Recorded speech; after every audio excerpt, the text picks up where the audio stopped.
Previously, our protagonist is Salaryman, who is out for work, but he accidentally gets hit by a stray bullet, which leads to his death. But he gets reincarnated to another world as a healer with some divine skills from God. The story continues as Lucille returns to the Healers Guild and meets Kororo there. She wonders why Lucille has come. Lucille explains that he's here for his renewal and notices that Kororo seems to be in a bad mood. Kororo then mentions that they've been trying to hire help since Lucille took Monica to the Adventurers Guild, but no one has come forward, making things quite challenging. Lucille acknowledges that at least Monica's life is no longer at risk. Lucille hands over his card to Kororo for renewal. While renewing the card, Kororo inquires about Lucille's recent activities. She's curious about the intense training he underwent in the past year. Lucille shares that he had been residing at the Adventurers Guild. Lucille proceeds to describe all that he accomplished over the past year. Kororo questions whether Lucille might have a masochistic streak. Lucille clarifies that he simply aimed to enhance his skills and believed that hands-on training was the most effective way to improve his proficiency in holy magic. Kororo suggests that Lucille could have pursued this training at a clinic and even earned money for it. Lucille counters that gaining practical experience and honing treatment abilities are crucial for budding healers. He emphasizes that his goal in the past year was to become capable of self-defense, something that cannot be purchased with money. Kororo expresses regret for her earlier comments and offers to elevate Lucille's rank from F to C. She asks about his intentions moving forward. She elaborates that the costs for advancement will increase, but he'll be able to acquire spell tomes for Cure, Middle Heal, Barrier, and Area Heal. Lucille wonders about the expenses involved, and Kororo reveals that it will amount to 90 silver coins. Lucille finds this cost to be steep, especially considering the additional offering that he'd need to provide. Then Lucille realizes that he doesn't have much money left. He decides he should look for a job and considers asking Kororo about clinics. Just then, Broad arrives and offers Kara a gold coin to have Lucille transferred to the Adventurers Guild for a year. Broad even offers to pay Lucille's wages. Lucille is surprised by Broad's presence and wonders about his intentions. Broad explains that he's there to give Lucille his earnings and expresses his desire for Lucille to become a regular member of the Adventurers Guild. Lucille is a bit skeptical, thinking Broad might still be trying to take advantage of him, but he's interested if there's pay involved. Kororo asks Lucille if he's certain about this decision, and Lucille assures her that Broad can be trusted. Kororo agrees, and the scene shifts to Lucille returning to his room at the Adventurers Guild. He reflects on how he might have been teased for coming back so soon, but he's now equipped with some spell tomes and is determined to make the most of his magical learning in the upcoming year. Later, Rod takes Lucille to have dinner at the cafeteria, where everyone is celebrating Lucille's return. Gulgar serves Lucille something called Substance X, which emits a terrible smell, causing everyone to move away. Lucille asks if he really has to drink it, and Gulgar explains that the party can't commence until Lucille makes a toast with it.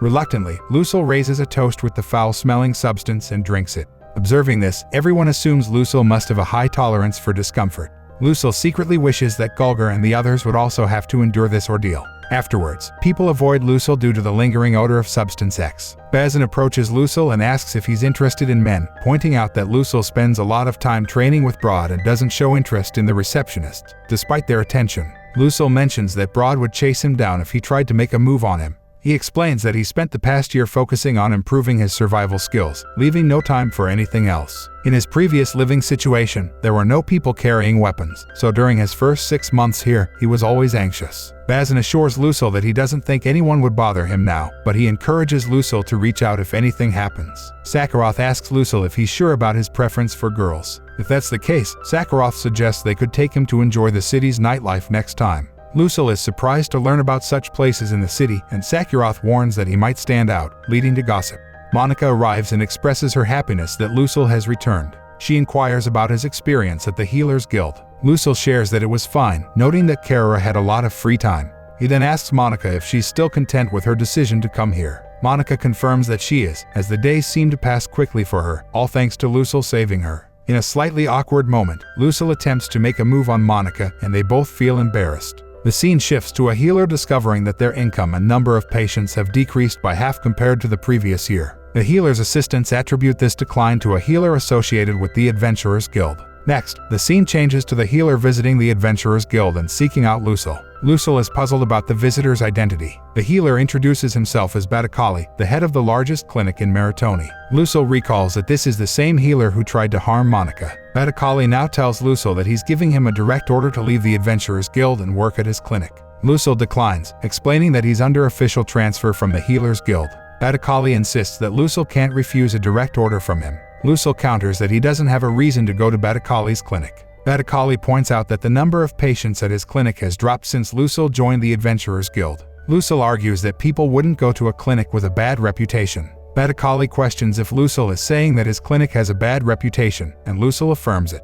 Lucille then respectfully asks Batakali if he could teach him something as his senior. Batakali agrees, pleased with the respect shown. Lucille inquires about how Batakali treats patients with fractures. Batakali explains he uses high heel magic and charges 30 gold coins. Lucille asks about treating forest wolf bites, and Batakali mentions using high heel for that too. Lucille raises the issue of patients who can't afford treatment, and Batakali reveals he has methods to extract payment. Lucille questions if this involves selling patients as slaves, and Lucille also states that middle heel would suffice for minor wounds, yet Batakali use high heel and charge too much. Lucille emphasizes that recovery magic is a gift meant for saving people, not profiting. Batakali implies Lucille lacks experience, suggesting he's never been attacked while exhausting his magic to save someone. Lucille reflects that Batakali might have been a respected healer once and could still have some goodness left in him. He asks if Batakali has always been surrounded by enemies and if he's considered the families of those he sold into slavery. He ends the conversation and orders his guards to kill Lucille. Broad intervenes, stopping the guards, and suggests investigating the misfortune caused by Batakali's practices. Batakali becomes frightened and runs away. Broad expresses surprise at Batakali targeting Lucille in this way. Lucille still believes that Batakali was once a good healer. Later, Broad informs Lucille that there have been troublemakers inquiring about him. He explains that some might try to get on Batakali's good side by targeting Lucille. Lucille finds this unfair. Broad reveals that because of this, he won't train Lucille as a healer anymore. Instead, he'll train him as a gladiator. Broad reassures Lucille that he only needs to work twice as hard and should listen to him to stay alive. The scene shifts to Lucille training with Broad, enduring defeat after defeat. Others watching believe Lucille should be incapacitated, but he keeps getting up, earning him the nickname Zombie. Later, Lucille talks with Monica and realizes more people are training now. Monica explains they're following Lucille's example, which has improved survival rates. Back to training, Broad asks Lucille to use his new barrier spell. Lucille complies, and Broad attacks. Lucille wonders about the purpose of the attack. Broad explains that Lucille's previous training focused on building his foundation, but now they'll add pain to toughen him. Broad gives Lucille a sword and shield, marking a shift in their training. He declares Lucille his apprentice, instructing him to call him master. Broad forbids Lucille from checking his stats without permission, as relying on stats won't make him truly strong. Lucille had relied on his stats for motivation, and Broad reveals that such obsession with stats is unhelpful in real combat situations. Their training shifts to martial arts, swordsmanship, spearmanship, and more techniques. Later, one of Batakali's assistants reports on Lucille's practices. Batakali notices that Lucille charges only a silver coin for an hour of treatment. He sees this as a ploy to make him appear greedy. Batakali devises a plan. He sends a letter to the Healers Guild headquarters, claiming Lucille charges exorbitant fees, disrupting business. He suggests promoting Lucille to another location, intending to distance himself from Lucille's transfer and protect his reputation. Now, Lucille talks about how it's been 6 months since his exchange with Batakali. He's having lunch in the cafeteria when Gulgar mentions that Lucille has become quite fit. Gulgar also thinks that nobody would guess Lucille as a healer just by looking at him. Lucille shares that he's been working on overcoming his fear of blades, possibly because he's been cut many times. Broad mentions that Lucille surprises him by trying to predict his attacks and occasionally gets hit. Gulgar jokes that this is expected from someone like Lucille with his unique training from a masochist zombie and a demonic teacher. However, Broad corrects them, saying he's not a demonic teacher and that he's very kind. Suddenly, Nana Ella informs Lucille that he has received a letter. They all wonder who it's from, and Lucille sees that it's from the Holy Shuru Church Guild headquarters. The letter says that Lucille is being called to work there because he's reached a high level of holy magic affinity at a young age. They received a recommendation for his efforts to save lives, and they want him to come to the capital as soon as he's done with his work at the Adventurers Guild. Broad explains that Batakali probably figured out that the Adventurers Guild was protecting Lucille, so he decided to send Lucille to the headquarters. Batakali wants to control all the healing at the guild. Lucille realizes that this transfer is not a promotion but just a move. Broad reassures Lucille that they still have half a year left, and during that time, Lucille will continue healing those in need and continue his training as well. Lucille agrees, and the scene shifts to Lucille feeling drained in his room. He worries that his magic isn't keeping up with his healing efforts, fearing he might turn into an actual zombie. A girl with cat ears approaches and asks if Lucille can still treat people, as there's a group waiting outside. Lucille admits his magic is depleted. Gulgar enters the room carrying a substance labeled X and encourages Lucille to drink it, mentioning it helps with magic recovery. Lucille drinks the substance, and the cat-eared girl playfully calls him a masochist zombie. The scene transitions to Gulgar asking Broad about his improved appearance. Broad explains his martial arts skill reached level 7 while training Lucille. Galgar is impressed, stating that even the powerful S-rank whirlwind got stronger. Galgar asks if Broad knows what Substance X really does. Broad shares that according to old texts, it strengthens the body and potentially aids skill improvement, though its effectiveness is uncertain. Galgar wonders if it's working, and Broad points out Lucille has indeed grown stronger since coming here. Galgar remarks on Lucille's ability to tolerate the substance and reveals he gives it to Lucille whenever he's chatting with girls, which causes them to flee. Broad asks Galgar not to tease Lucille too much during this sensitive period. Galbot arrives and reports that negotiations went well. Lucille shouldn't be targeted anymore. Broad questions who was responsible, and Galbot reveals it was Batakali, as they suspected. Galgar then wonders about their next plan, and Galba explains that a lot of money has been going to the Healers Guild, so they aim to shut it down. Broad comments on Galba losing to him after retiring, and Galba says this method is much cleaner than his previous life as an assassin. Galgar asks Broad how much stronger Lucille will become in the next half year, and Broad notes there's still a lot of potential for growth. Galgar suggests Galba should train Lucille too, but Galba says he'll consider it if Lucille remains unchanged in a few years. Broad mentions that Lucille should have died a few times by now if Galba had trained him. Galba shares that receptionist girls seem to like him and other people call him a masochist zombie. Galba laughs and says this because of his demon instructors and bear chef. Galba once asked Lucille about his preferred type of girl, and Lucille mentioned liking those with pretty faces and cute personalities. Broad worries about Lucille's future due to this. 6 months pass, and Lucille renews his membership with the Healers Guild. He informs Broad that he's becoming a rank healer. Broad questions if Lucille will really go to the holy city of St. Charles. Lucille explains he can't defy an order from the Pope. Broad advises Lucille to find a way back if the church headquarters turns out to be corrupt. Lucille summons Broad to the training grounds and requests a favor. The scene shifts to Lucille and Broad visiting a cemetery. Lucille reflects on his 2 years at the guild, saving many adventurers but also losing some. He's concerned that clinics like Batakali's will continue their practices after he leaves. New adventurers take risks to earn money, often getting injured in the process. They lack funds for treatment, and if a clinic does heal them, the cost ruins their lives. Lucille proposes that Broad start a training course for rookies, including basics like monster butchery and herb identification. He believes this will significantly help new adventurers, even if they train once a week. This training could mean survival or death for them. Broad questions why Lucille asks this, as adventurers are typically responsible for themselves. Lucille explains that having an instructor like Broad made him stronger. He believes that if adventurers are stronger and more knowledgeable, their injury rates will decrease, leading to fewer patients in clinics. Lucille expresses that all the adventurers he met at the guild are wonderful people. This is why he wants to create a system that helps them succeed. Broad asks Lucille if he truly believes he developed under his guidance. Lucille confirms that he's grown both mentally and physically, and he's grateful for the 2 years he studied under Broad. Broad says he'll consider starting the training course, but he has something to ask Lucille in return. Broad asks if it's alright for Monica to continue working there. Lucille thinks it's safer for Monica to stay, though the final choice is hers. Before leaving, Broad asks Monica and Nana Ella to stop hiding. They appear, and Lucille is surprised to see them, noting their good timing. He wants to thank them properly. Nana Ella and Monica say there's no need for thanks. Monica explains her continued existence is thanks to Lucille. They promise to support him if he faces any trouble. Lucille wants to express his feelings too. Lucille thanks Nana Ella for assisting with his studies and chores. He emphasizes he made it through Broad's training because of her presence. He assures Monica not to worry about repaying him for saving her, as she's already done enough. Her rescue helped him too. He shares that he couldn't run from the training because he didn't want to appear weak in front of her. He appreciates her presence and never saw her as a burden. Monica becomes emotional, and Nana Ella comforts her. Lucille realizes he feels more than just fondness for them. They're his friends who protected him for 2 years. He shares that he's leaving tomorrow and doesn't know what lies ahead, but hopes they can share a meal together someday. He believes it's important to find reasons to live in a world where life seems unimportant. He plans to work hard until then and share his future goals with them. The scene shifts, and Broad informs Lucille he's achieved a higher rank as an adventurer. Lucille playfully promises to return and land a hit on Broad. Broad agrees to any request if Lucille manages that, and Lucille jests about making Broad drink a potion 5 times. Someone notifies Lucille that his luggage is ready, and he thanks everyone for their support, mentioning his fruitful days due to their acceptance. Others praise his achievements, noting many adventurers were saved thanks to him.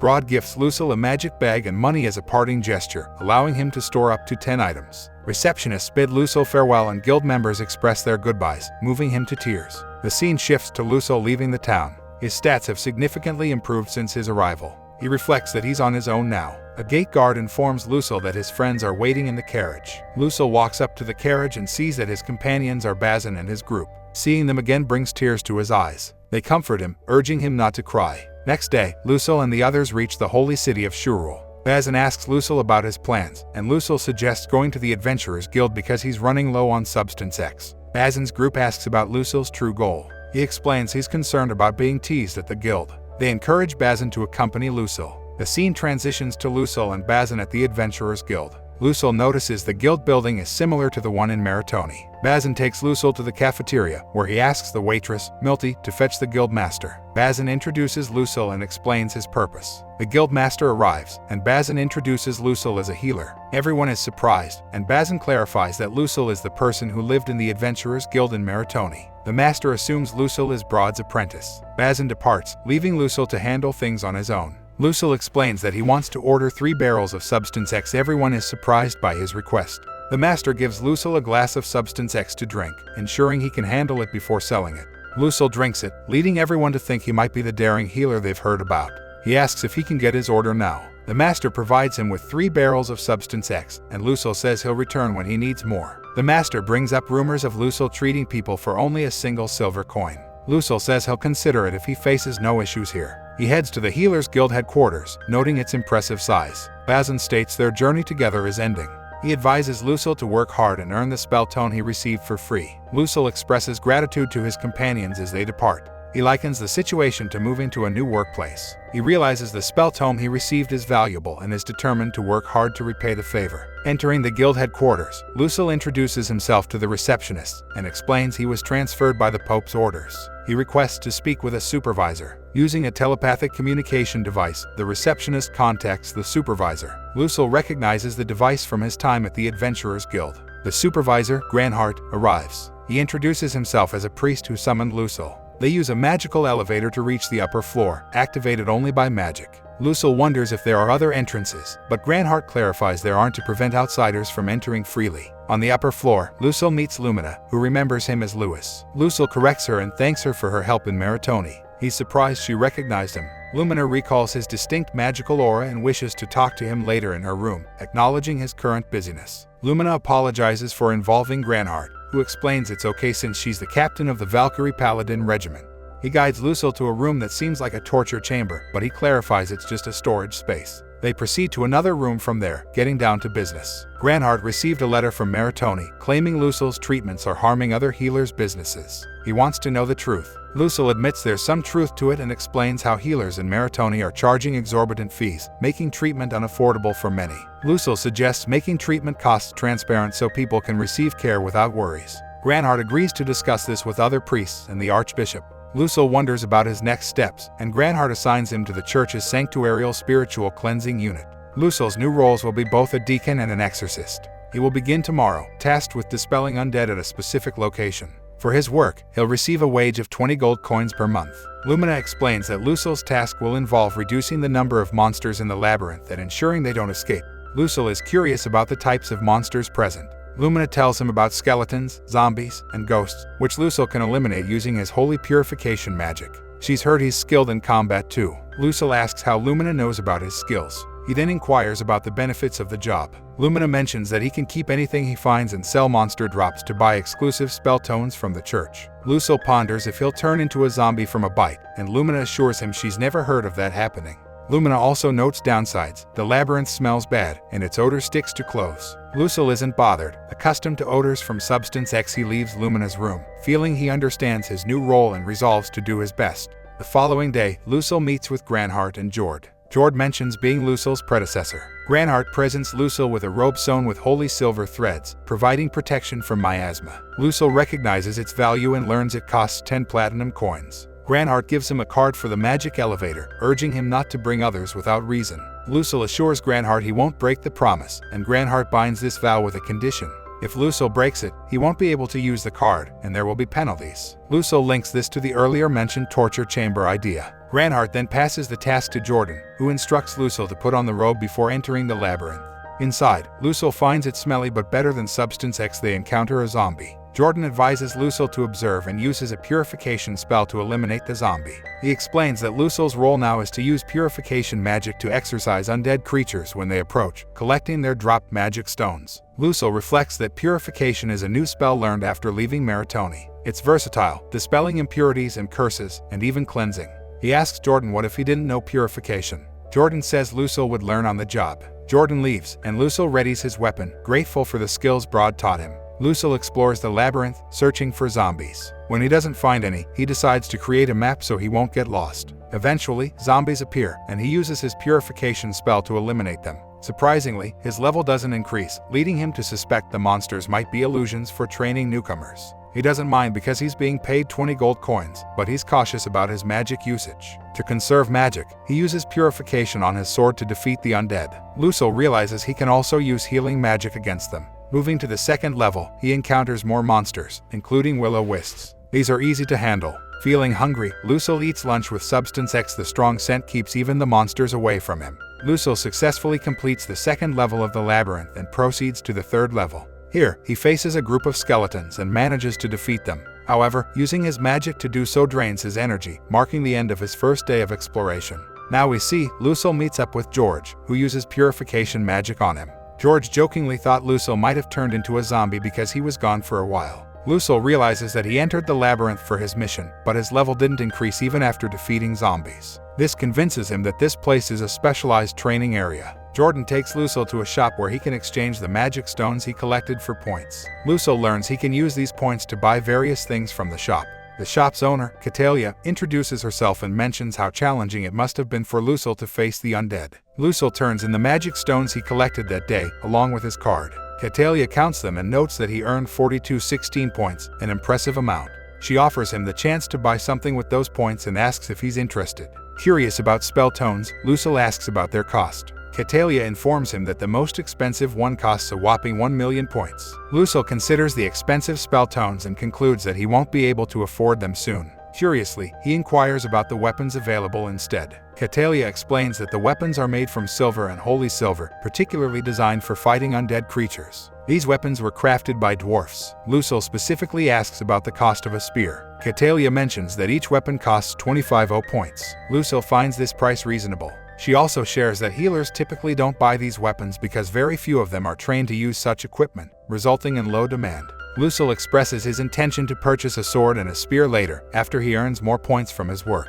Catalia kindly agrees and offers to sell them for 4,000 points for his first time there. She advises Lucille to be cautious from now on. Feeling accomplished after his first day of work, Lucille contemplates his next goal of earning 1 million points. He encounters Granhart and they exchange greetings. Lucille assures Granhart that things are going well. Granhart discusses Lucille's wages, explaining that they will be deposited into his guild account at the beginning of each month, and he can check his balance at the reception. He also informs Lucille that he can access equipment in the storage room if needed, but he should only take what's necessary. Granhart gives Lucille a clerical robe, suggesting he wear it within the headquarters. Granhart continues to offer advice, including how to use recovery magic for the benefit of others. After sharing his wisdom, he leaves Lucille to his tasks. The following day, Lucille returns to the labyrinth. He shares that on his second day there, he focused on mapping out the labyrinth and taking down some zombies. He notices a change in the zombies as they've started carrying weapons. Catalia remarks that Lucille has gathered 7372 points and advises him not to push himself too hard. On the third day, Lucille reaches level 6 and he's excited about how quickly he's progressing. He defeats more enemies, including will-o-wisps and zombies, and observes that the zombies are now wielding spears and bows. However, Lucille triggers a trap, making him realize he needs to be cautious. A group of zombies attacks him, and he uses his purification spell to overcome them. The number of monsters grows, and Lucille finds himself slowed down by traps. Although his points continue to rise, his levels remain unchanged. After 10 days, Lucille finally reaches level 10. He defeats another group of zombies and starts searching for the staircase to the next level. He comes across a door but decides to retreat for the day, suspecting it might lead to a boss room. The scene shifts to Lucille asking George about the boss room. George seems puzzled, and Lucille thinks they might not call them bosses. George wonders if Lucille means when multiple strong monsters appear at once. He's amazed that Lucille has made such progress, noting that he himself only reached that point before handing over the job. On the 11th day, Lucille enters the boss room, prepared for a challenging battle. He's even acquired a new bow and wonders if he can clear the area by defeating the boss. Lucille considers how much time Jordan must have spent to reach this point. He believes that not many people might have managed to clear this labyrinth, and he could potentially be the first to do so. Seeking courage, he drinks a glass of Substance X and enters the boss room. The door closes behind him, and he realizes he's surrounded by a large horde of monsters. Despite feeling a bit panicked, Lucille reminds himself not to lose control. He tries to use his purification magic, but it doesn't seem to work. He decides to run away, wondering if his magic is being restricted in this room. Reflecting, he feels he should have taken more time to understand the situation before taking action. Unfortunately, one of the zombies manages to injure Lucille. He's surprised that he can actually feel pain from attacks by illusions. To fight back, Lucille employs his sword to defeat the zombies. He realizes that although he can't cast spells, he can channel his magic into his sword. By using this strategy, he successfully defeats all the zombies and decides to collect their dropped magic stones. However, a new threat emerges, a white creature. Lucille gets injured by it, but he can't heal himself because his magic is still being blocked. Lucille attempts to attack the white creature with his bow, but the white skillfully dodges his attacks. Lucille believes that the white might be avoiding his holy silver weapons out of fear. He devises a plan to disrupt the white's spellcasting and take advantage of the moment to strike. The white begins to cast a spell, and Lucille uses his bow to interrupt its concentration. He then attacks the white with his sword, but the creature quickly regenerates from the attack. Lucille realizes that a single strike won't be enough and switches to his spear. With a decisive blow, he manages to decapitate the white, finally defeating it. After the battle, Lucille tends to his wounds and discovers that he can use his magic again. He muses that the logic of video games seems to apply in this world.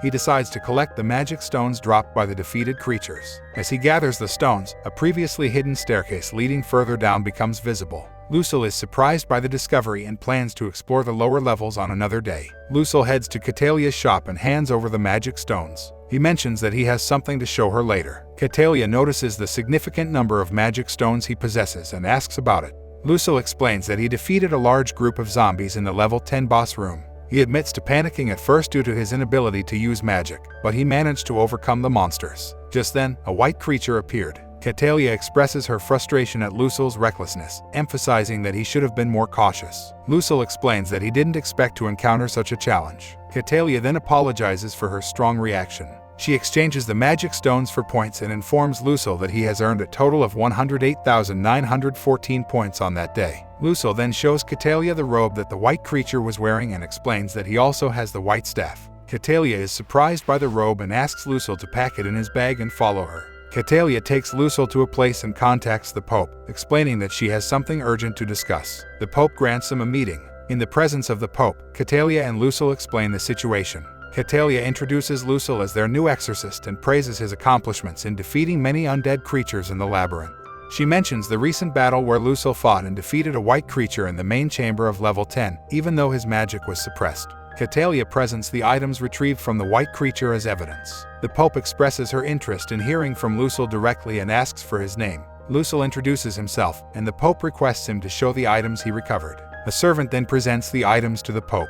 The Pope reveals that these items belong to Azanerio, who disappeared 12 years ago. She explains that the spirit necklace can reduce magic consumption by half, and the staff can neutralize the magic of others. The Pope expresses her intention to purchase these items from Lucille. Catalia gives Lucille a subtle signal to comply with the Pope's request. Lucille then says he'll give up these items to the Pope since they hold sentimental value. But he has a request too. The Pope asks what he wants, and Lucille explains that his current magic bag isn't big enough for his needs in the labyrinth. He asks if she could provide him with a magic bag that has more space. The Pope agrees, saying it's not a big deal. Instead of a magic bag, she offers him a magic sack. Inside this sack is another dimension where time has stopped. It can hold as much as a whole room, and he can also easily see what's inside. Lucille wonders if he's deserving of such a gift, and the Pope says it's a beneficial arrangement for both of them. She tells Lucille that if he finds anything else in the labyrinth, he should return with Catalia to see her, and she'll reward him. She says he can get the magic sack from Catalia the next day. Outside the Pope's chamber, Catalia commends Lucille for bravely asking the Pope for something in return. Lucille starts to wonder if he asked for too much, but Catalia reassures him, saying it's okay because the Pope seemed to like him enough to grant him a magic sack. This brings an end to our episode. If you enjoyed it, then don't forget to like, share and subscribe our channel, aniexplainer.